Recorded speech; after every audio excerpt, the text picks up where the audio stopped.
So let's begin with a theory that took years to unfold. But when the truth came out, it felt both surprising and inevitable. Rhaegar plus Lyanna equals Jon, or as some call it, R plus L equals J, is arguably the most famous of all Game of Thrones theories, and for good reason. For much of the show's run, the true parentage of the man we knew as Jon Snow was one of its greatest mysteries. Was he really just Ned Stark's son? Or was there more to his story? By the final seasons, we got our answer. This character, thought to be Ned's bastard, is actually the son of Rhaegar Targaryen and Lyanna Stark, born of fire and ice, the union of two powerful houses. This revelation wasn't just a dramatic twist. It reshaped everything we thought we knew about him, his place in the world, and his destiny. But for years, fans had suspected the truth, piecing together clues from both the books and the show. The story begins at the Tower of Joy, a location steeped in mystery and emotion. Here, after Robert's rebellion and the fall of the Targaryens, Ned Stark finds his sister, Lyanna, dying after giving birth. In her final moments, she entrusts him with a secret that would change the course of the story, her child's true identity. This moment wasn't just about a promise to protect a baby. It was a pledge to keep the legacy of two great houses hidden from a world that wasn't ready for it. Ned, known for his honor, kept that promise, even though it meant lying to everyone, including his own wife. He raised the boy as his own, leading the world to believe he was his illegitimate child.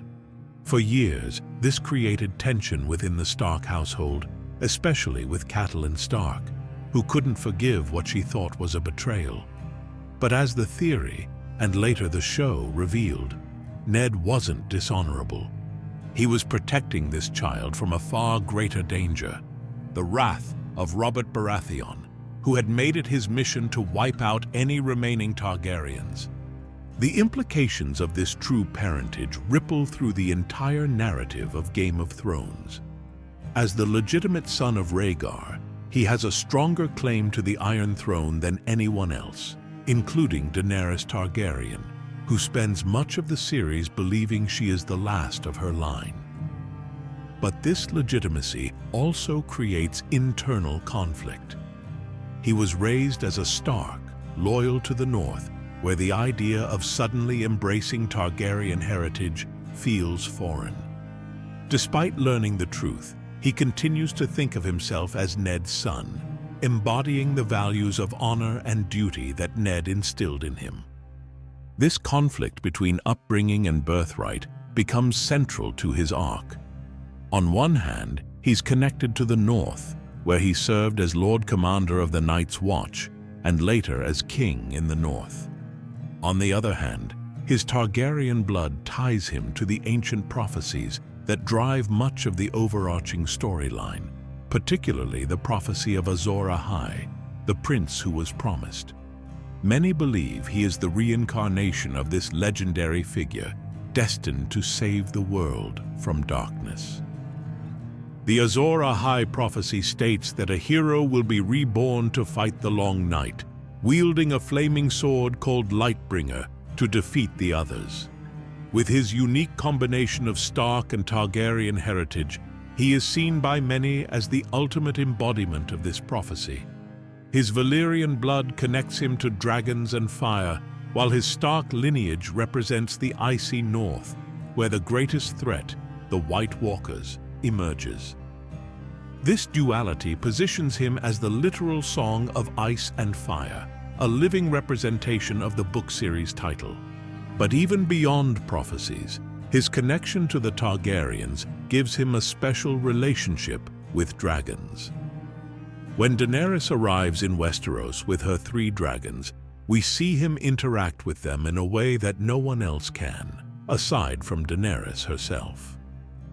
Dragons are known to be fiercely loyal to those with Valyrian blood, and his ability to connect with them, especially Rhaegal, is a direct nod to his heritage. It's no coincidence that Rhaegal, named after his father, allows him to ride into battle. This newfound identity also changes how the characters around him view him. Daenerys, for example, spends much of the final season wrestling with the fact that he has a better claim to the throne than she does. It's not just about lineage, it's about the qualities he possesses as a leader. He is beloved by the North, admired for his bravery, and respected for his willingness to put the realm before his personal desires. These are qualities Daenerys sees in herself, but they are qualities that others increasingly recognize in him as well. Still, despite his birthright, he remains conflicted about his role in the larger political landscape. Even after learning the truth, he never seeks power for himself.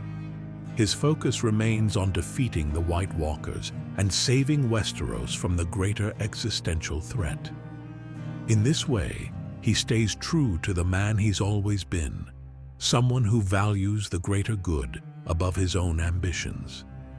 This reluctance to claim his Targaryen lineage, even when it would benefit him, speaks to the complexity of his character.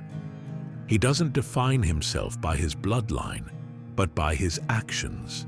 What makes the R+L=J theory so powerful is not just the confirmation of his true parentage, but how it redefines his journey. As a character, he has always been searching for identity. He started as the bastard of Winterfell, grew into a leader at the Wall, and eventually became a king. Yet, throughout his journey, he struggled with questions about where he truly belonged. Was he a Stark? A Targaryen? The answer, it turns out, is both, and yet in his heart, he remains a man of the North. In the end, the confirmation of his parentage adds layers of depth to his story, but it doesn't change who he is at his core. The boy who grew up thinking he was a bastard becomes one of the most important figures in Westeros. But it's his sense of honor and his commitment to doing what's right that define him, not his bloodline.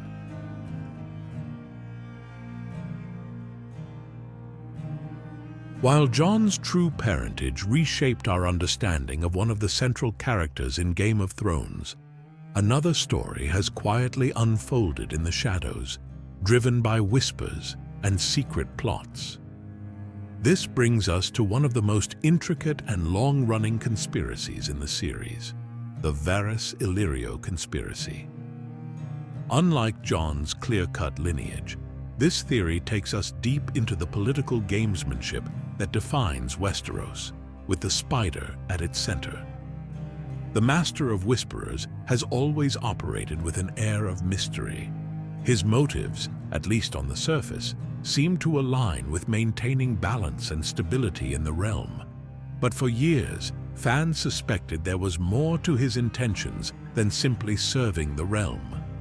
At the heart of this theory is the idea that the Spider, along with Illyrio Mopatis, has been orchestrating events from the very beginning to ensure the return of the Targaryens to power.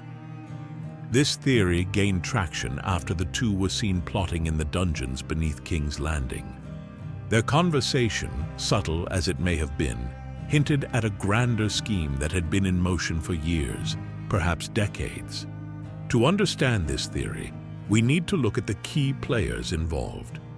One is a man whose true loyalties were always a mystery, and the other, Illyrio Mopatis, a wealthy merchant from Pentos, seems like an unlikely ally.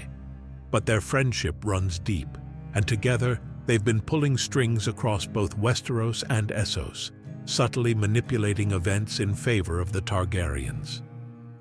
One of the most significant events tied to their conspiracy is Daenerys' marriage to Khal Drogo. While on the surface, this union seemed like a way for Viserys Targaryen to gain an army to retake the Iron Throne, it's clear that larger plans were at play. Daenerys' rise as a leader, and eventually as a conqueror, was something they anticipated and possibly even nurtured. But their conspiracy doesn't end with Daenerys. The introduction of another Targaryen claimant, Aegon, further complicates things. Aegon, who in the books is presented as the son of Rhaegar Targaryen, is believed by many fans to be part of this grand plan. The theory suggests that Aegon is not a true Targaryen, but rather a puppet placed by the two men to fulfill their own ambitions. This part of the theory is especially intriguing because it challenges the very notion of legitimacy and what it means to rule. Is Aegon truly the son of Rhaegar, or is he a Blackfire, a descendant of a Targaryen offshoot with a claim to the throne? The involvement in Aegon's storyline becomes even more evident as the series progresses. Throughout the show, the Master of Whisperers presents himself as a man of the people, concerned with the welfare of the realm. But the theory suggests that this is only part of the story. His true loyalty lies not with the realm, but with the restoration of Targaryen rule, a goal he has been working towards for years. Conversations with Illyrio, especially in the dungeons of King's Landing, revealed that the groundwork for a Targaryen restoration had been laid long before anyone in Westeros was even aware of Daenerys or Aegon's existence. One of the more compelling aspects of this conspiracy is the way it reframes the Spider's actions throughout the series. From the very beginning, he seemed to be working against the Lannisters, subtly undermining their rule while positioning himself as an advisor. But if we look closely, every action taken can be seen as part of a larger strategy to weaken the ruling houses of Westeros, making it easier for a Targaryen to reclaim the throne. His manipulation of key figures like Ned Stark and Tyrion Lannister is not just about maintaining balance, it's about clearing the path for the return of the dragon. Even the decision to flee Westeros at the end of Season 4, after helping Tyrion escape, fits neatly into this theory. By leaving at that moment, the Spider ensures that he is free to continue his work with Illyrio, setting the stage for Aegon's arrival. It's also important to consider the role played in advising Daenerys later in the series. While pledging loyalty to her, his motivations remain unclear. Is he truly working for the good of the realm, or positioning Daenerys, and by extension Aegon, for a greater role in the Game of Thrones? This conspiracy also highlights the secrecy behind the Spider's true goals. The Master of Information uses a network of spies, his little birds, to gather intelligence and stay several steps ahead of everyone else. This control over information gives him immense power, but it also allows him to conceal his true motives. Throughout the series, we're led to believe he is a man without personal ambition, but this theory suggests otherwise. His ambition, while not for personal power, is to reshape the political landscape of Westeros, placing the Targaryens, or those he claims are Targaryens, back on the throne. Illyrio's role in this conspiracy is equally important. As a wealthy and influential figure in Essos, he provides the resources necessary for the Spider's plans to succeed. His connections to the Golden Company, a mercenary army with ties to the Blackfires, further complicate the theory, suggesting that Aegon's legitimacy may be a fabrication designed to win support for his claim. Together, the two represent a partnership built on secrecy and manipulation, using both Westeros and Essos as their chessboard. As fans of Game of Thrones have debated for years, the question remains, what is the Master Whisperer's ultimate endgame? Is he simply trying to restore the Targaryens to power, or does he have a deeper, more personal goal? The Varys Illyrio conspiracy forces us to reconsider the true nature of power in Westeros, and whether the people pulling the strings behind the scenes are the real players in the Game of Thrones.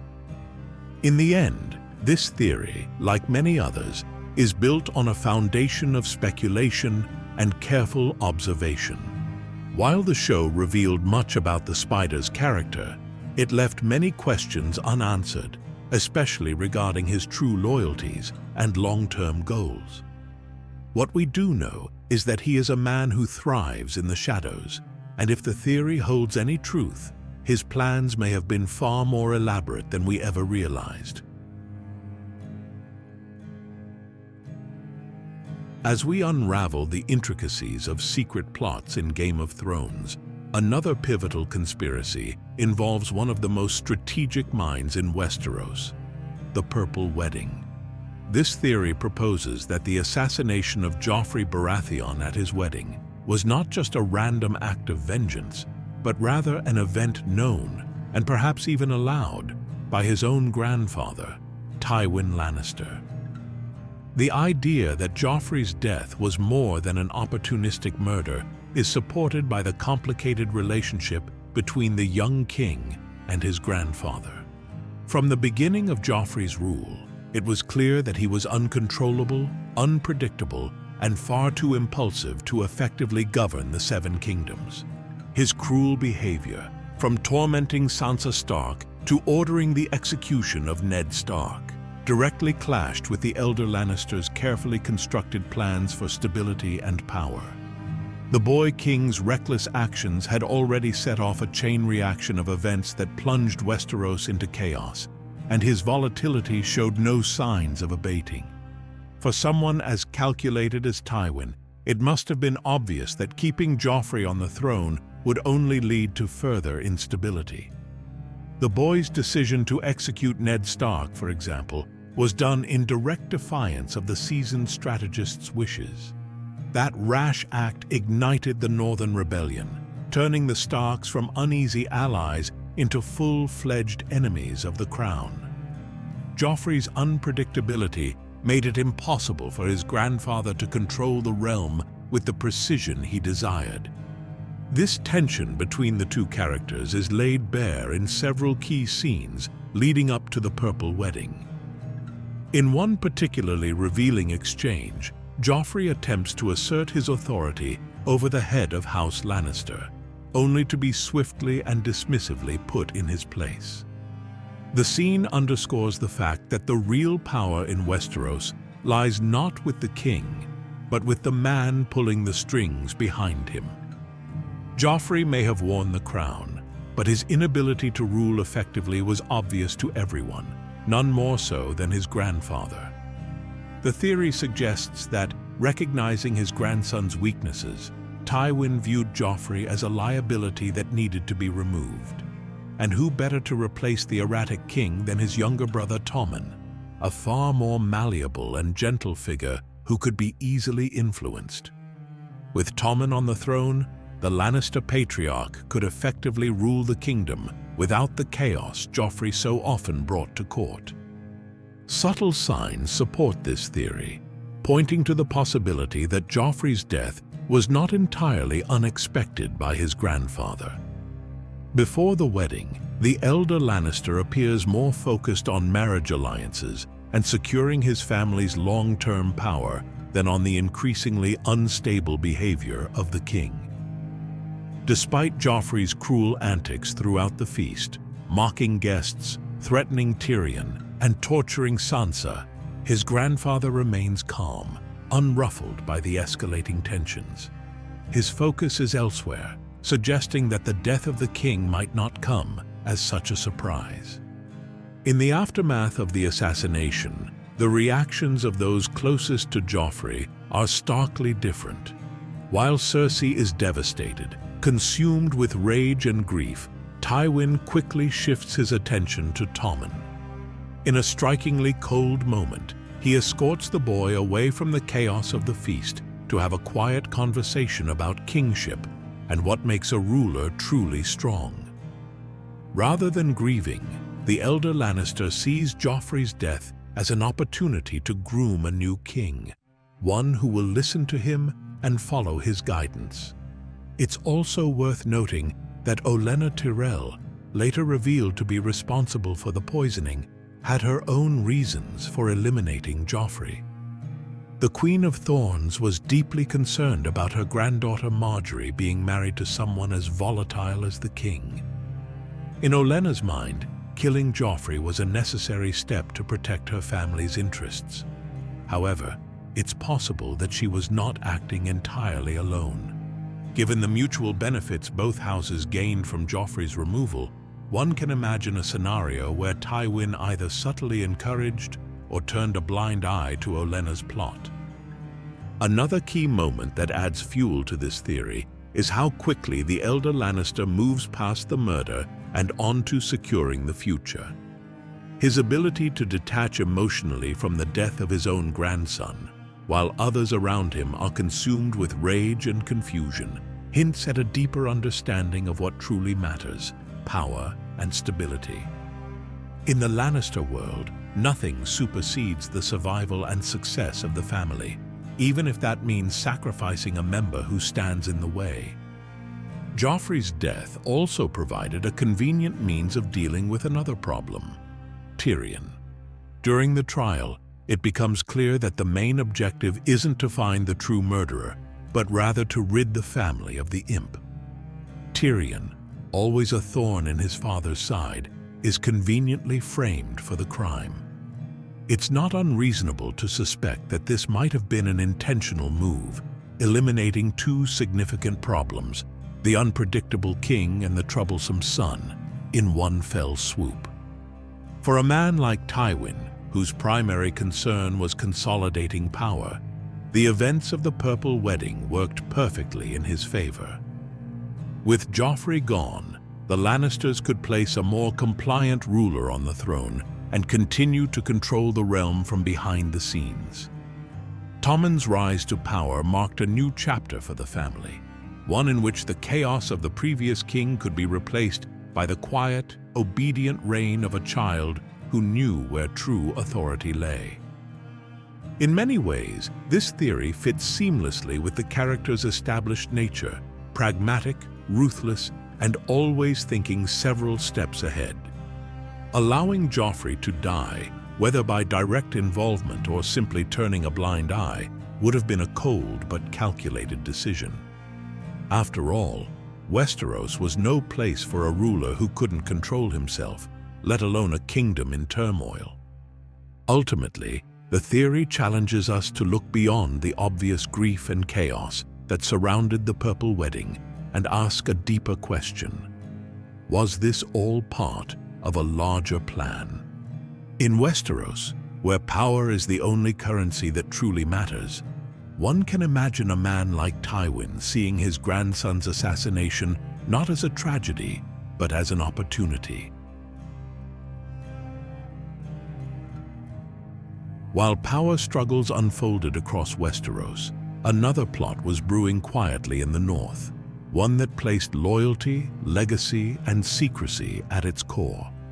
Known as the Great Northern Conspiracy, this theory revolves around the idea that the Northern Lords were not as powerless as they seemed. Behind the scenes, these lords were secretly plotting to crown Jon Snow as king in the North, honoring the will of Robb Stark, the fallen king of the North. At its heart, this theory represents more than just another power grab. It is about loyalty, honor, and the North's determination to remain independent. For the Northern Lords, it was not simply a matter of who sat on the Iron Throne. It was about restoring the rightful leadership of their region, staying true to the house that had ruled them for generations. To fully understand this conspiracy, we must explore the events that led to it and how the northern houses positioned themselves to make it happen. Following the Red Wedding and the subsequent downfall of the Stark family, it seemed like the North had lost its hope. The Boltons, known for their cruelty, took control of Winterfell, and Ramsay Bolton in particular terrorized the region. Meanwhile, Stannis Baratheon made his move, seeking support from the Northern Lords to strengthen his claim to the throne. However, many of these lords had already pledged their loyalty to House Stark, and while they outwardly played along, their true allegiance remained with Robb's will. According to the theory, the Northern Lords were secretly working to fulfill Robb's final wishes, which involved crowning Jon Snow as the rightful king in the north. Robb's will, which named Jon as his heir, was not widely known. Yet those loyal to House Stark believed in honoring it, despite the fact that Jon had been raised as Ned's illegitimate son. To these lords, the blood of a Stark was more important than birthright, and Jon, as a Stark in all but name, was the best candidate to lead them. The Lord's plan was subtle and complex.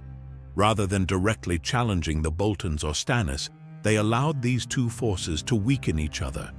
Ramsay, with his sadistic tendencies, made many enemies, while Stannis, although a more honorable contender, was not truly one of the North. By letting these two powers clash, the Northern Lords could avoid direct confrontation while preparing for the right moment to strike.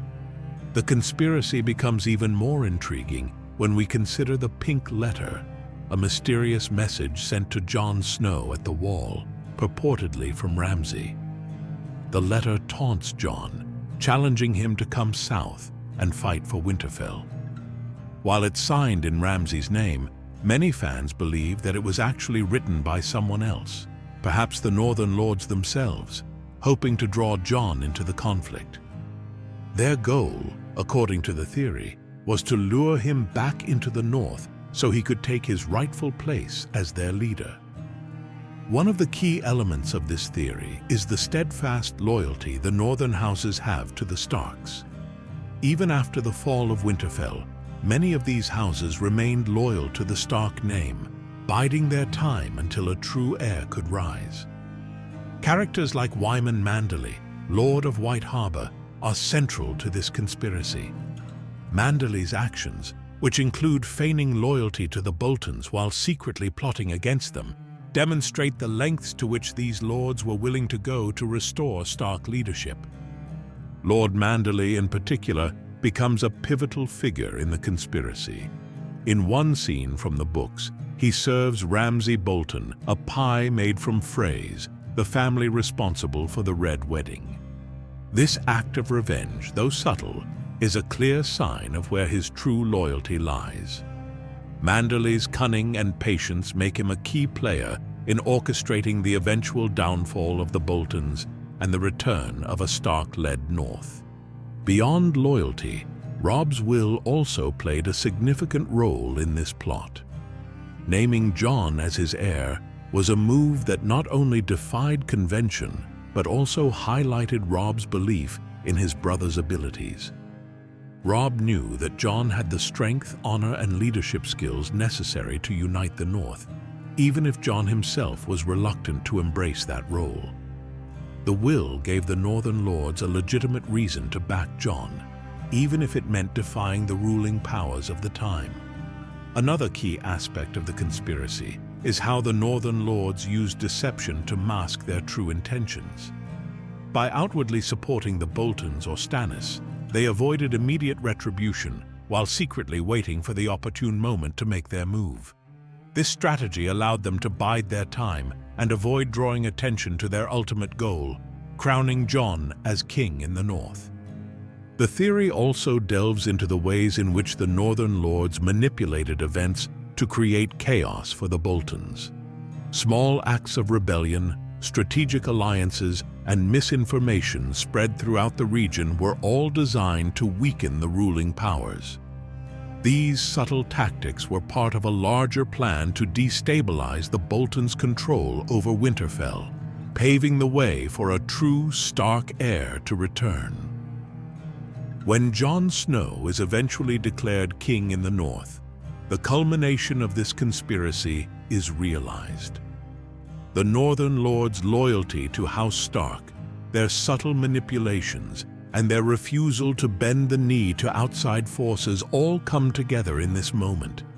It is a victory not just for Jon, but for the entire North, which had remained steadfast in its determination to see a Stark once again rule from Winterfell.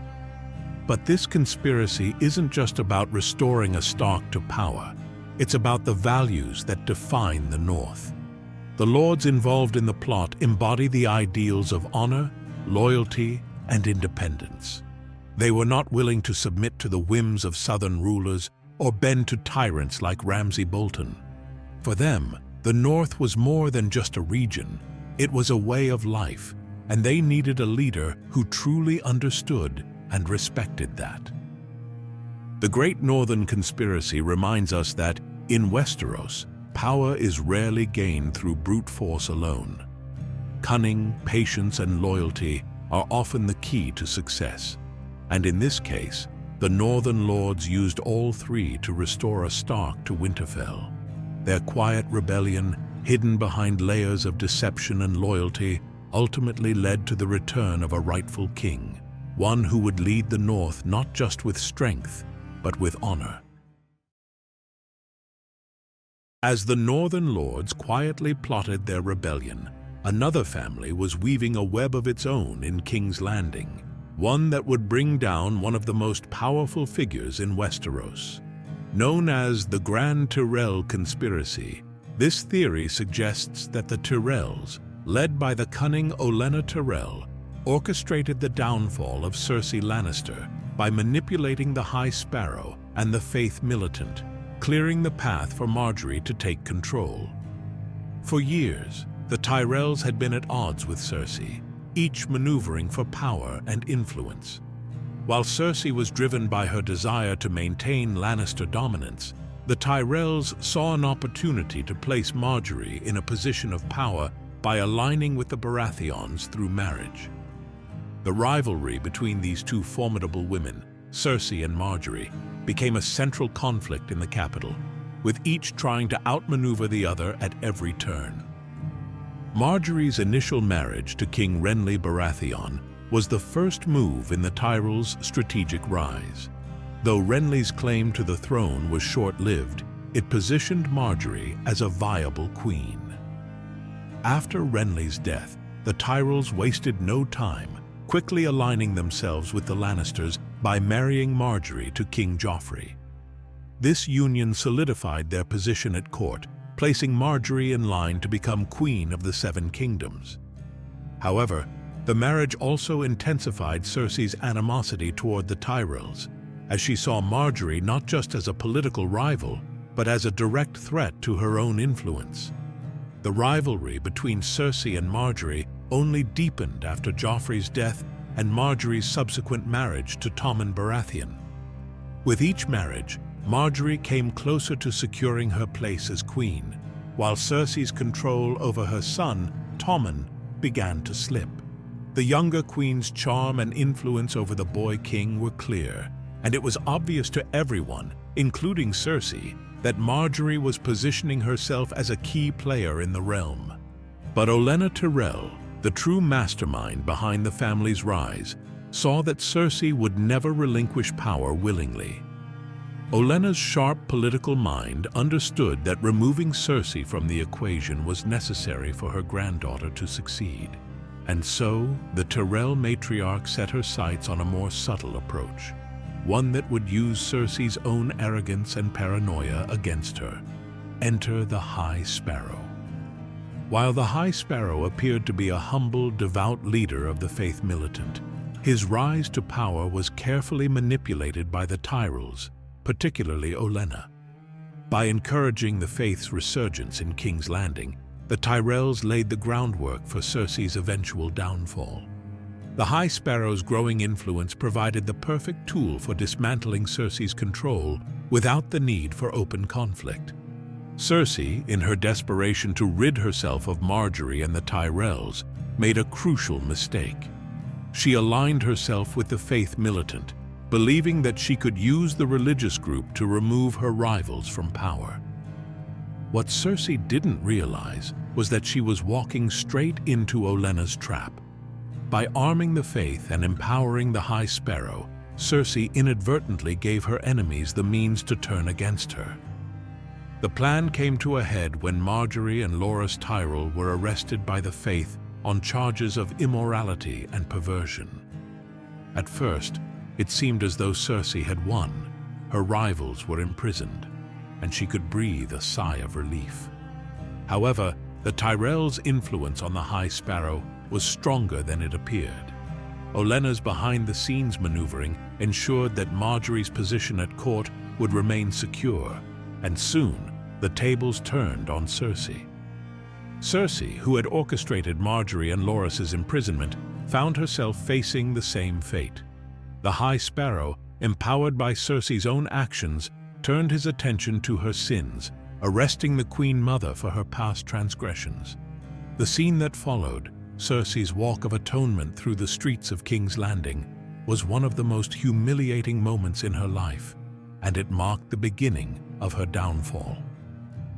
Olenna's brilliance lay in her ability to weaponize Cersei's arrogance and short-sightedness. She understood that Cersei's desire for control would blind her to the consequences of aligning with the faith.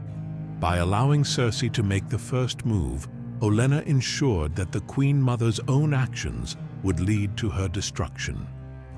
The Tyrell matriarch had effectively used Cersei as a pawn in her own downfall while keeping Margaery's path to the throne clear. Margaery, meanwhile, played her role to perfection. While Cersei was locked in a power struggle with the faith, Margaery feigned piety, aligning herself with the High Sparrow to ensure her release from prison. Her calculated humility earned her the High Sparrow's favor, allowing her to maintain her position as queen. With Tommen firmly under her influence, Margaery was poised to rule the realm through her young husband, while Cersei's power continued to crumble. The Grand Tyrell Conspiracy showcases Olenna Tyrell's unmatched political acumen. By using Cersei's own weaknesses against her, Olenna secured her family's place in the highest echelons of power, all while maintaining an air of innocence. The Tyrells' long-standing rivalry with the Lannisters was ultimately won not through open conflict, but through careful manipulation and strategy. But the Tyrells' rise was not without cost. While Olenna successfully orchestrated Cersei's temporary downfall, the Queen Mother's eventual return to power was swift and brutal. In one of the most devastating moments of the series, Cersei, now driven by vengeance, destroyed the great sept of Baelor, killing Margaery, Loras, and the High Sparrow in one fiery explosion. This act of destruction marked the end of the Tyrells' influence in King's Landing, as Olenna lost both her grandchildren in an instant. Yet, even in the face of such a loss, Olenna remained defiant. In her final moments, she delivered one last blow to House Lannister, confessing to Jaime that it was she who poisoned Joffrey at the Purple Wedding.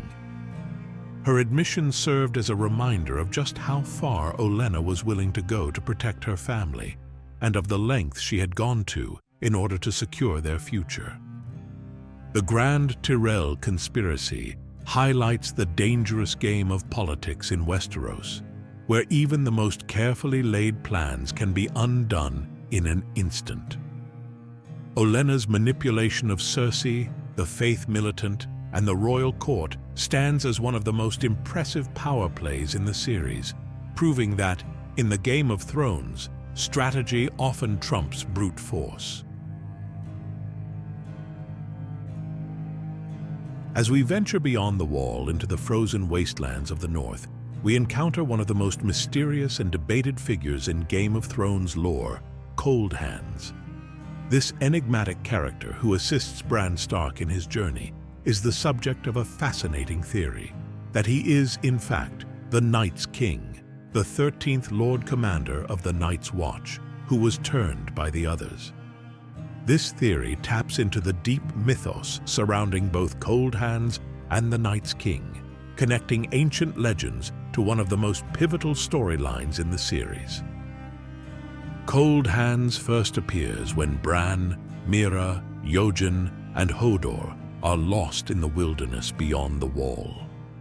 Cloaked in shadow, riding an undead elk, and accompanied by ravens, Cold Hands exudes an eerie presence. His nature is neither fully alive nor dead, and while he aids Bran, there is a dark, otherworldly quality about him. He cannot cross through the Wall's magical defenses, which are designed to repel creatures associated with the White Walkers. yet his actions suggest a loyalty to the living. It's this strange blend of attributes that raises questions about his true identity. The theory that Cold Hands is the Night's King draws on the legend of this ancient figure, whose story is one of the most chilling in Westeros's history. The Night's King was once a revered Lord Commander of the Night's Watch. However, according to legend, he fell in love with a woman described as being with skin as white as the moon and eyes like blue stars, a clear reference to the others. It is said that he gave her his soul, and together they ruled as king and queen over the Nightfoot, committing unspeakable acts and leading the Night's Watch astray. The Night's King was eventually overthrown by a coalition of the Stark of Winterfell and the King beyond the Wall, but his fate after the defeat remains a mystery. The idea that he might have survived in some form, transformed into Cold Hands, adds an intriguing layer to the myth. If Cold Hands is indeed the Night's King, it would explain both his undead nature and his connection to the White Walkers, as well as why he remains bound to the lands beyond the Wall. Cold Hands' abilities certainly align with the supernatural powers associated with the Night's King. Like the White Walkers, he does not need food or warmth to survive in the brutal northern landscape. His skin is cold to the touch, and his eyes, while not the glowing blue of the Walkers, still carry a haunting intensity. Additionally, Cold Hands can communicate with animals, particularly ravens, much like the wargs and greenseers of the north.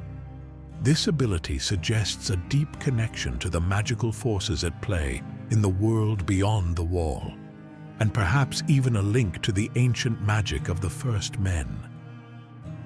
The legend of the Night's King also speaks to the idea of corruption by the others, a theme that runs throughout the series. Just as the 13th Lord Commander was seduced and transformed by his other lover, Cold Hands' current state hints at a similar kind of transformation. He is clearly no longer fully human, yet he retains enough of his former self to help Bran and his companions. This duality mirrors the tragedy of the Night's King, once a noble leader, now a shadow of his former self, bound to the darkness. One of the key pieces of evidence supporting this theory is Cold Hands' inability to pass through the Wall.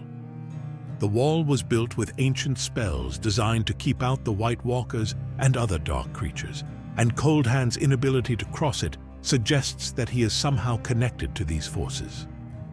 While he helps the living, his very nature seems tied to death and the cold, a connection that would make sense if he were in fact the Night's King, forever changed by his encounter with the others. Another aspect of the theory centers on Cold Hands' relationship with Bran Stark. The Night's King, according to legend, was a man of the Night's Watch, and as a former Lord Commander, he would have been deeply familiar with the history and purpose of the Watch.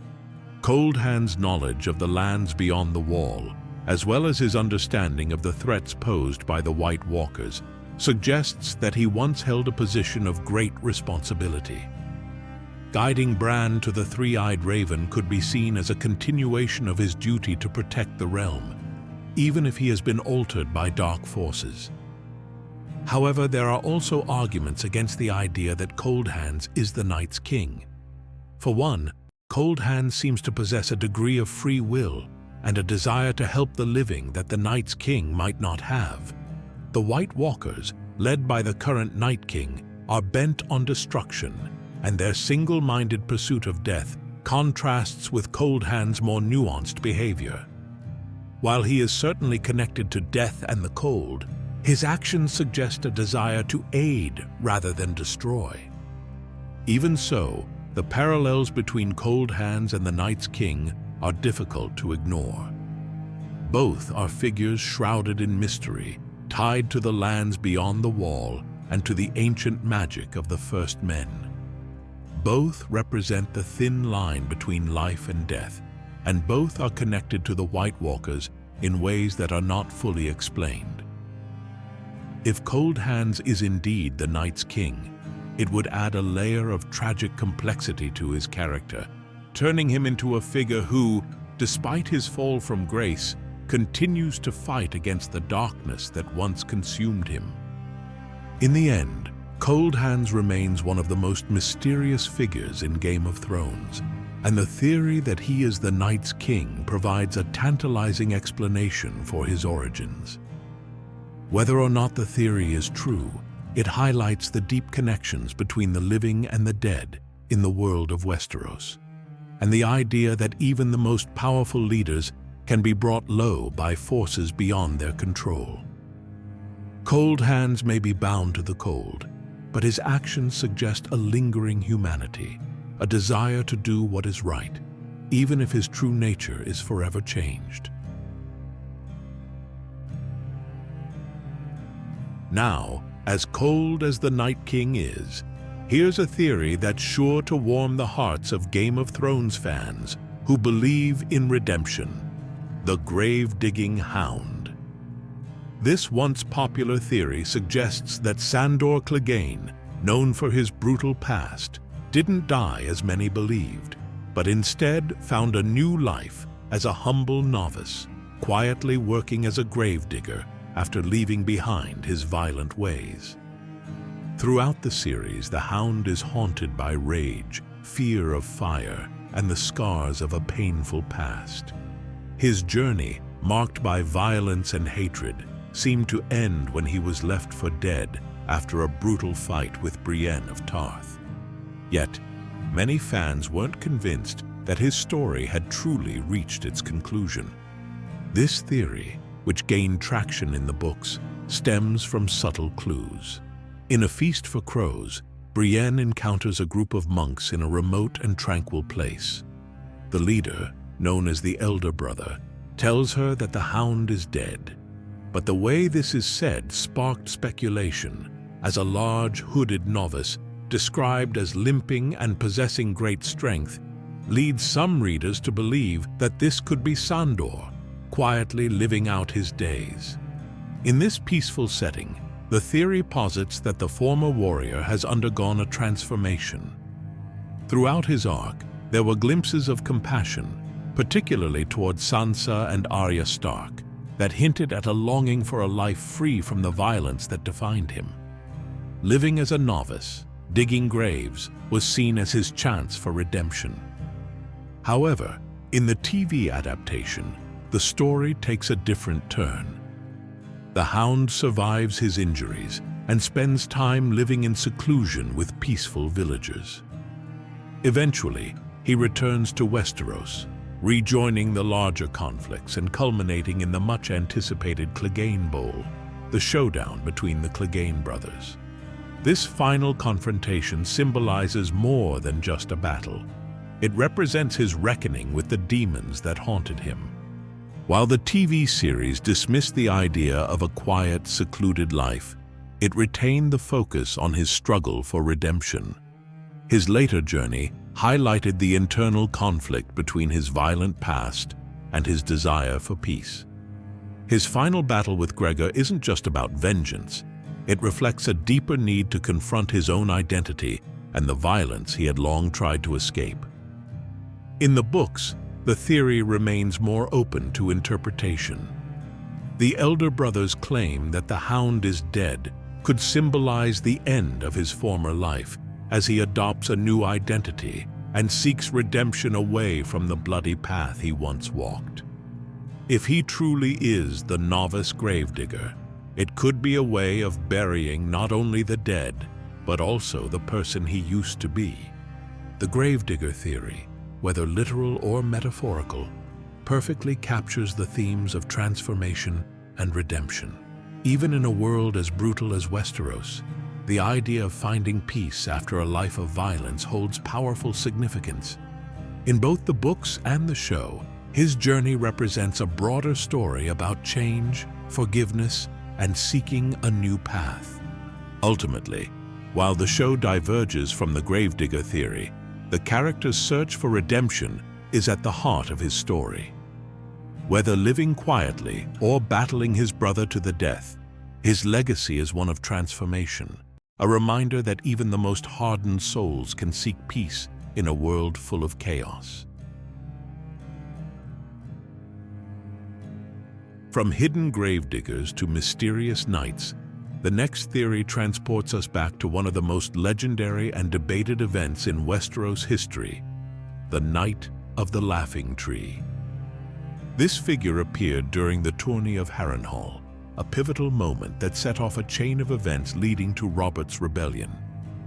While the true identity of this mysterious knight was never revealed, many believe it was none other than Lyanna Stark, and this theory ties directly into the unfolding drama of Rhaegar Targaryen and the hidden truths surrounding Jon Snow's parentage. The tale begins with the fabled tourney, held at Harrenhal. It was the largest gathering of knights and nobility in years, and while it was supposed to be a grand celebratory event, it ended up igniting some of the most significant conflicts in Westerosi history.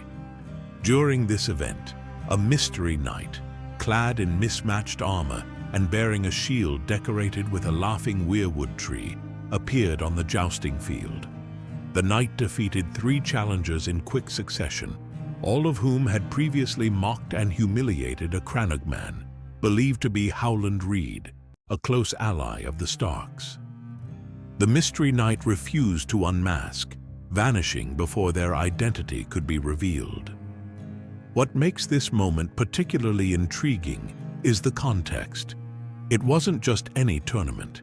It was a gathering of powerful houses, and one in which Rhaegar Targaryen took special interest.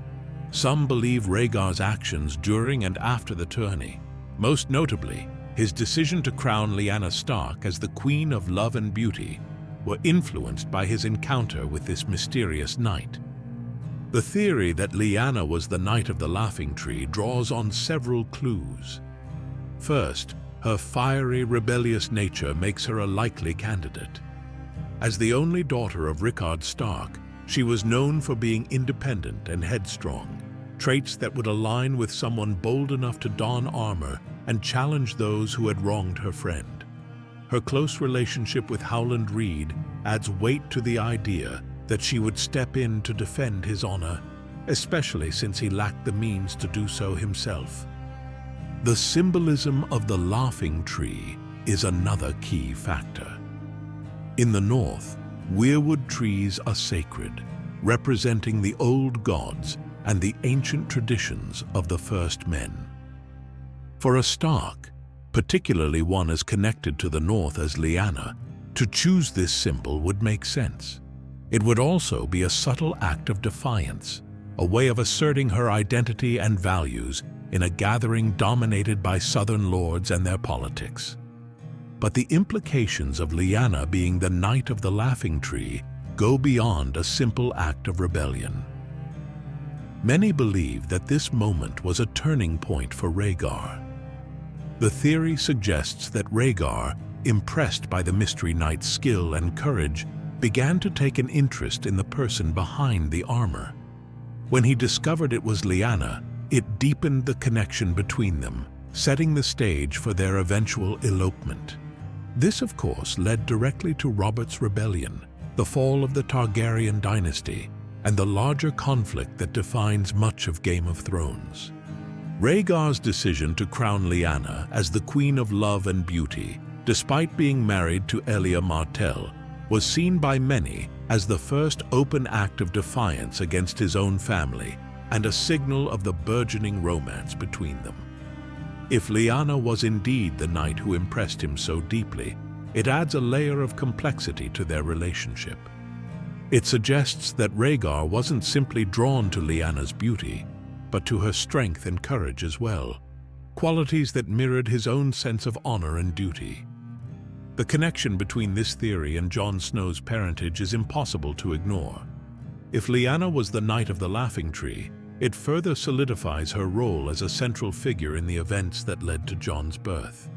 The tourney wasn't just a gathering of nobles, it was the catalyst for the secret relationship between Lyanna and Rhaegar, a relationship that ultimately gave birth to the child who would be hidden away and raised as Ned Stark's son. In the larger context of Westeros, the theory speaks to the idea of hidden identities and the power of secrets. Much like how Jon's true parentage was concealed for years, the identity of the Knight was kept secret, only whispered about in stories and legends. The parallel between Jon's life, growing up unaware of his true heritage, and the hidden Knight, whose defiance changed the course of history, reinforces the idea that what lies beneath the surface is often the most powerful force of all. Another important aspect of this theory is the way it aligns with Lyanna's character arc. Throughout her brief but impactful presence in the story, Lyanna is depicted as someone who valued freedom and personal agency.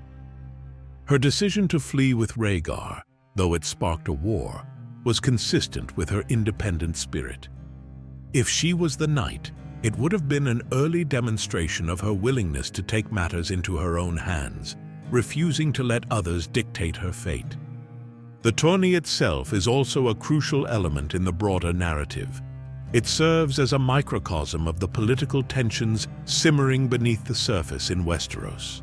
While the knights jousted and the lords drank and made alliances, larger forces were already at play. Rhaegar's actions at the tourney weren't just about crowning a queen of beauty. They were about setting the stage for a new chapter in Westeros's history, one that would be defined by rebellion, war, and the fall of a dynasty.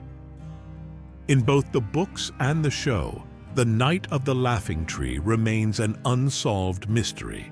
However, if the theory is true and Lyanna was the one beneath the armor, it would add depth to her character and provide crucial context for the choices she made later.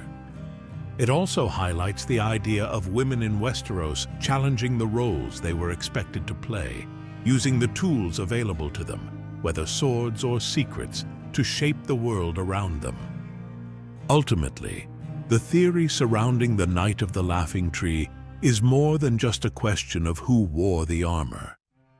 It's about how a single act of defiance can alter the course of history, setting into motion events that ripple far beyond their initial impact. Whether or not Lyanna was truly the Knight, the story of the Tourney of Harrenhal remains a key piece of the puzzle that led to the downfall of the Targaryen dynasty and the birth of the most pivotal characters in the series. From knights in armor to bloodlines that redefine the core of Game of Thrones, we move on to a theory that could drastically alter our understanding of one of the series' most beloved characters. Aerys plus Joanna equals Tyrion. This theory suggests that Tyrion Lannister is not, in fact, Tywin's son, but the offspring of Aerys Targaryen and Joanna Lannister, making him a Targaryen by blood. If true, it would explain many key aspects of his character while reshaping the dynamics of Westeros's most powerful families. The idea that Tyrion is secretly a Targaryen draws on several intriguing clues scattered throughout both the books and the show. From his early years, Tyrion's life has been marked by struggle. Born under tragic circumstances, his mother Joanna died in childbirth, and Tyrion was reviled by his father Tywin for reasons that often seemed to go beyond just his dwarfism. Tywin's harsh treatment of Tyrion, his constant reminders that he could never be his son, and the disdain he exhibited even as Tyrion demonstrated his intellect and cunning, have long puzzled fans. Could Tywin's hatred stem from something deeper than a sense of familial shame? According to this theory, Tywin's resentment toward Tyrion is rooted in the possibility that Tyrion is not his biological son, but the product of an affair between Joanna and King Aerys II, also known as the Mad King. Aerys, infamous for his erratic and often cruel behavior, was known to have harbored an unhealthy obsession with Joanna, who had once been a lady-in-waiting to Queen Rhaella. Rumors swirled that Aerys made inappropriate advances toward Joanna during her time at court, and some believe that his obsession may have resulted in a more intimate encounter, either consensual or forced. If Joanna did bear Aerys's child, it would explain Tywin's unyielding bitterness toward Tyrion. One of the most compelling elements of this theory is the recurring dragon imagery associated with Tyrion. Throughout the series, both in the books and on screen, Tyrion has an unusual fascination with dragons. His early studies of their history, his visit to the dragon skulls beneath the Red Keep, and his later interactions with Daenerys's dragons hint at a deeper connection. While others fear these mythical beasts, Tyrion seems to understand them, even expressing a longing to see them in the flesh.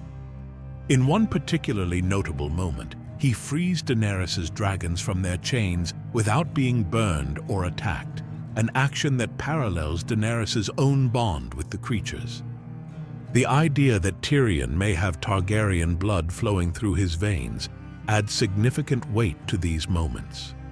Dragons, in Westerosi lore, are fiercely loyal to those with Valyrian blood, and if Tyrion is a Targaryen, his affinity for them would make perfect sense.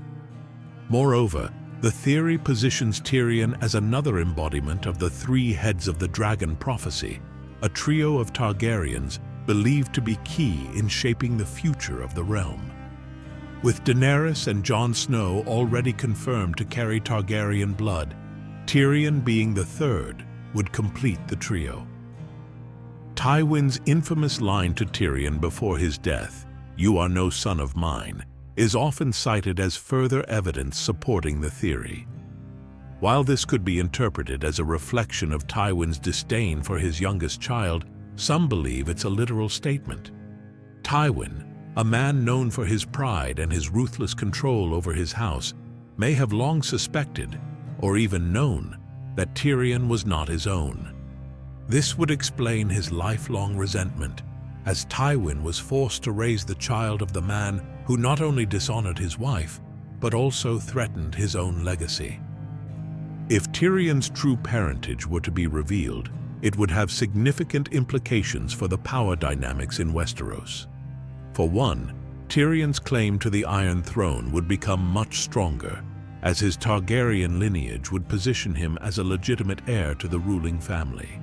While he was born a Lannister, one of the wealthiest and most influential families in the Seven Kingdoms, being a Targaryen would give him an entirely new claim to power, one that could rival even Daenerys's. Given Tyrion's intelligence, strategic mind, and ability to navigate the treacherous waters of Westerosi politics, the revelation of his true heritage could dramatically shift the course of the series. Tyrion's status as a Targaryen would also deepen his connection to Daenerys. The two characters developed a close bond after Tyrion fled Westeros and joined her council, becoming one of her most trusted advisors. If Tyrion's bloodline were revealed, it could further solidify their alliance, presenting them as two members of the same family, working together to reclaim the Iron Throne. However, it could also create tension, as both characters would have claims to the throne, claims that might not be easily reconciled. The theory also offers an alternative explanation for Tyrion's unique traits. His sharp wit, political acumen, and strategic brilliance have always set him apart from his siblings. While Jaime and Cersei often rely on their status or physical prowess, Tyrion navigates the world through intellect and cunning, traits that could be seen as inherited from the Targaryen side of his family. His distinctiveness within House Lannister has always been a point of contention, and if he is indeed a Targaryen, it would explain why he never fully fit the mold of a Lannister lord. One of the more tragic aspects of this theory is what it reveals about Tywin. For all his power, wealth, and control, Tywin's life was shaped by the dishonor of being forced to raise a son who wasn't his. His attempts to shape Tyrion into something he could never be, forcing him into roles that were never meant for him, could be seen as Tywin's desperate attempt to control a situation that was beyond his grasp. The bitterness he harbored toward Tyrion then wasn't just about his physical deformities or his perceived failures. It was about the deeper betrayal of having to raise the offspring of his greatest rival. In a world where bloodlines often determine the fate of entire kingdoms, Tyrion's true parentage could be a game-changing revelation. If he is a Targaryen, it means that the power struggles between the Lannisters and Targaryens were, all along, more complex than anyone knew. It also speaks to the theme of identity that runs throughout Game of Thrones, the idea that the characters we think we know may be hiding truths that have the power to reshape the very fabric of the realm. In the end, whether or not Tyrion is truly the son of Aerys Targaryen, the theory offers a fascinating new perspective on one of the series' most beloved characters. It challenges our understanding of family, legacy, and power, showing that even in a world as brutal as Westeros, the truth is often more complicated than it seems. From the tangled webs of Westerosi politics to the shadowy forces operating in the world, we now turn our attention to one of the most enigmatic groups in Game of Thrones, the Faceless Men. This secretive guild of assassins, hailing from the free city of Braavos, is shrouded in mystery. Yet, according to the grand Faceless Men Conspiracy theory, their reach goes far beyond assassinations for hire. Some believe that the Faceless Men are manipulating events across the world, with the ultimate goal of bringing about peace through death. At the core of this theory lies the unique belief system that defines the Faceless Men. Their entire philosophy revolves around the worship of the many-faced god, also known as the god of death. They believe that death is not something to be feared, but embraced, as it represents the ultimate form of release and equality. For them, life is full of suffering and inequality, but death is the great equalizer, offering peace to all, regardless of status or wealth. In their eyes, delivering death is not an act of violence, but a form of mercy, liberating individuals from the hardships of life. This belief leads to the idea that the Faceless Men are not just assassins, but agents of a much larger cause. The theory suggests that their true goal is to bring balance to the world by using death as a tool to end conflicts and create harmony. Some even speculate that the Faceless Men may be involved in a grander conspiracy, one that connects them to the others, the White Walkers, and the apocalyptic threat they represent. After all, both groups share a fascination with death and the idea of peace through its finality. One of the key aspects of this theory is the subtle influence the Faceless Men have had on the events of Game of Thrones. Although their presence is often in the background, their actions have had significant ripple effects. For instance, they are the ones who trained Arya Stark, a pivotal character in the battle against the Night King. Arya's journey to Braavos and her training at the House of Black and White introduced audiences to the inner workings of this shadowy guild, revealing just how far their influence can stretch. But Arya's story is only part of the puzzle. The Faceless Men's involvement in key deaths throughout the series hints at their broader agenda. Many fans point to the deaths of characters like Balon Greyjoy, who perished after a mysterious fall from a bridge, as possible Faceless Men hits. Balon's death paved the way for Euron Greyjoy to take control of the Ironborn, a shift that had major repercussions in the power dynamics of the realm. Could this be part of a larger plan, orchestrated to move pieces into place for a coming storm? Another potential connection comes from their origins. The Faceless Men's roots in Braavos, a city founded by escaped slaves, suggest that their mission may be tied to overthrowing oppressive systems. Westeros, with its entrenched feudal order, represents the kind of society the Faceless Men might want to dismantle. By subtly influencing events through well-timed assassinations and strategic interventions, they could be working to upend the structures of power, paving the way for a more equal world. It's no coincidence that Braavos itself is known for its egalitarian values, a sharp contrast to the noble houses of Westeros. Their methods, of course, are not overt. The Faceless Men operate in the shadows, blending in with the common folk, taking on new identities and erasing their pasts. This ability to move unseen and unnoticed makes them exceptionally dangerous, but it also allows them to work their will without drawing attention.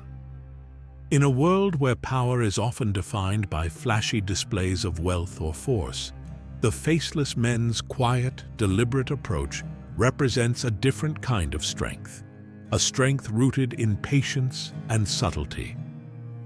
One of the most intriguing aspects of this theory is the idea that the Faceless Men might even be conspiring with the others, the White Walkers. Both groups are connected by their shared belief in death as a necessary force. While the Faceless Men see death as a release, the others wield death as a weapon, raising the dead to create an unstoppable army.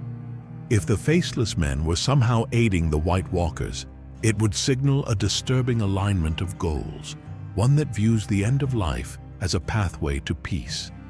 But why would the Faceless Men ally themselves with such a destructive force?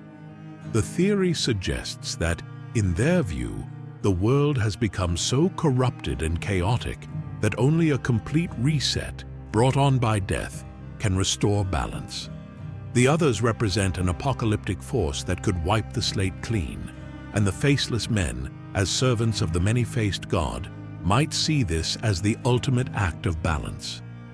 The deaths they orchestrate in Westeros could be steps toward this greater goal, destabilizing the realm so that it is more vulnerable to the coming winter. Arya's journey also plays into this theory. Her training under the Faceless Men was not just about learning how to kill, it was about understanding the power of death and how it shapes the world. When Arya returns to Westeros, she brings with her the knowledge and skills of a Faceless Man, using them to take vengeance on those who wronged her family.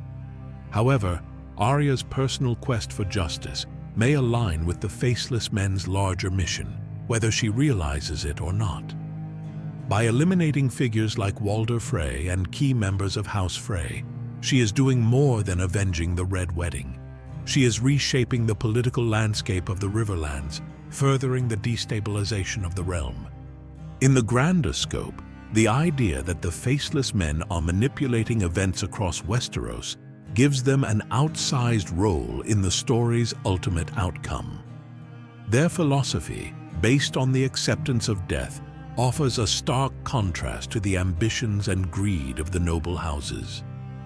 While the Lannisters, Starks, and Targaryens vie for control of the Iron Throne, the Faceless Men may be working behind the scenes to ensure that, in the end, death rules over all.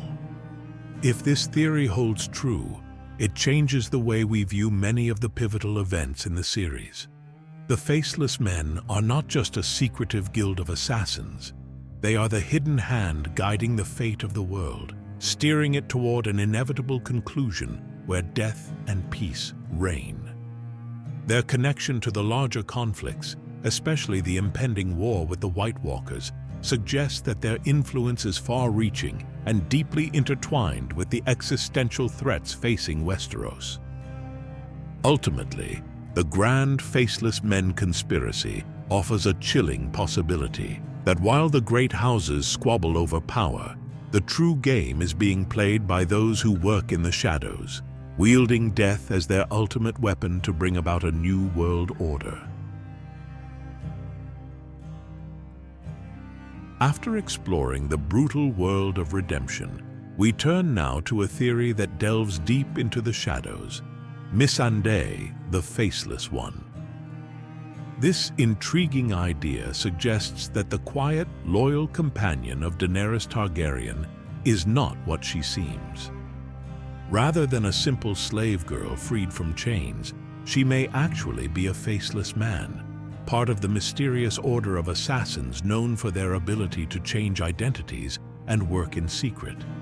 If true, it would mean that her role in Daenerys' rise to power was far more calculated than anyone could have guessed.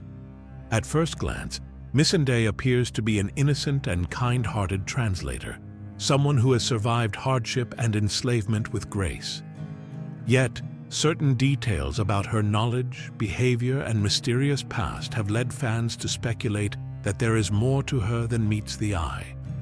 One of the key aspects of this theory is the idea that her skills and knowledge, especially for someone of her age and background, are unusually advanced.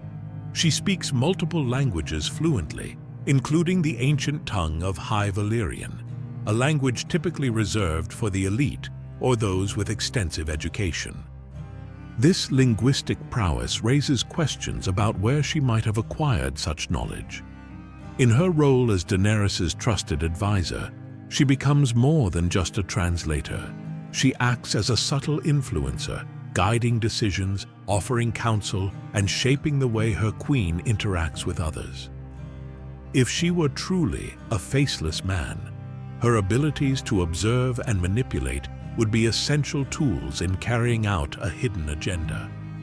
Another key point in favor of this theory is how Missandei seems to slip seamlessly into Daenerys' inner circle, gaining trust with remarkable ease. She is not just a passive observer, but plays an active role in many pivotal moments. For example, her counsel during the liberation of Slavers Bay and the governance of Meereen suggests she understands the complexities of power far more than one might expect from someone with her supposed background. Her advice, often subtle yet impactful, seems to reflect a deeper knowledge of strategy and politics. In addition, the Faceless Men are known for their ability to blend into society, taking on new identities without raising suspicion. Missandei's background is shrouded in mystery, with few details provided about her life before she was enslaved. While her story about being captured as a child from the island of Narth appears straightforward, the lack of concrete information about her past has led many to question whether it is entirely true. If she were a faceless man, her entire history could have been fabricated to serve a larger purpose, perhaps to influence Daenerys' rise to power or manipulate events in Essos and beyond. There's also the matter of her demeanor. Throughout her time with Daenerys, Missandei remains calm and composed, even in the face of danger. This level-headedness, along with her ability to navigate complex political situations, aligns with what one might expect from someone trained in the art of deception and manipulation. The Faceless Men are known for their discipline and emotional control, traits that Missandei exhibits consistently. Unlike other characters who struggle with the chaos around them, she seems to thrive in it, offering measured advice when others falter. The idea that she could be manipulating Daenerys also ties into larger themes within Game of Thrones. The Faceless Men, after all, are not simply assassins. They believe in the many-faced god, a deity associated with death and balance. Their mission is to bring balance to the world through carefully orchestrated deaths. If Missandei is one of them, her goal may not be to serve Daenerys loyally, but to subtly steer events in a way that aligns with the Faceless Men's ultimate agenda. One potential motivation could be to influence the outcome of the war for the Iron Throne. If the Faceless Men believe that certain individuals must rise or fall in order to restore balance to the world, it makes sense that they would place one of their own close to someone as powerful as Daenerys. By subtly guiding her decisions, they could shape the course of events in Westeros and Essos without drawing attention to themselves. Missandei's presence by Daenerys' side during key moments, such as the liberation of slaves, the conquest of cities, and the eventual march toward Westeros, suggests she has had ample opportunity to influence her queen's actions. Additionally, her connection to the House of Black and White is not as far-fetched as it might seem. The Faceless Men have been known to operate throughout Essos, often infiltrating high places of power. While much of their influence remains in the shadows, the possibility that Missandei could have been trained by them is not beyond belief. Her skills, demeanor, and mysterious background all fit the profile of someone who has been trained in the ways of the Faceless Men: stealth, deception, and influence. The show and books both reveal little about her past, which only adds to the intrigue. Her ability to survive and thrive in Daenerys's chaotic world raises questions about whether she is truly who she claims to be. The theory that she is a faceless man is bolstered by the fact that we never see her face any real challenge to her position. Unlike others who rise and fall in Daenerys's court, Missandei's place remains steady, almost as if she is always one step ahead. Yet, despite these compelling pieces of evidence, there is still much debate over whether this theory holds water. Missandei's loyalty to Daenerys appears genuine in many instances, and her bond with Grey Worm is portrayed as deeply emotional, which would seem to contradict the detached nature expected of a faceless man. Additionally, her role as a faceless man would require her to have an ultimate mission, one that isn't entirely clear in the series. In the end, the theory that Missandei is secretly a faceless man adds layers of complexity to her character. Whether or not this is true, the idea touches on one of the central themes of Game of Thrones, that appearances can be deceiving, and those who seem the most loyal may have hidden motives. Her calm composure, deep knowledge, and mysterious background make this theory an intriguing possibility, even if the truth is never fully revealed. From the shadows of manipulation to the divine hands of fate, we turn our attention to a theory steeped in mysticism. The old gods love the Starks. This idea suggests that the Stark family has long been favored by the ancient deities of the North, the old gods, who protect and guide them. Whether it's through uncanny fortune or the mystical bond with their direwolves, the Starks seem to enjoy a special relationship with these ancient powers. The connection between this ancient religion and the Stark family goes back generations, well before the events of Game of Thrones. The old gods, worshipped in the sacred groves where weirwood trees stand tall, are closely tied to the north. These trees, with their carved faces and deep red sap, are said to watch over the land, and those who pray to them are believed to be under their protection. It is in these sacred groves that members of the Stark family have knelt, offering their prayers to the old gods who have seemingly watched over them for centuries. The idea that this ancient force has favored the Stark family is supported by a series of events that could be interpreted as divine intervention.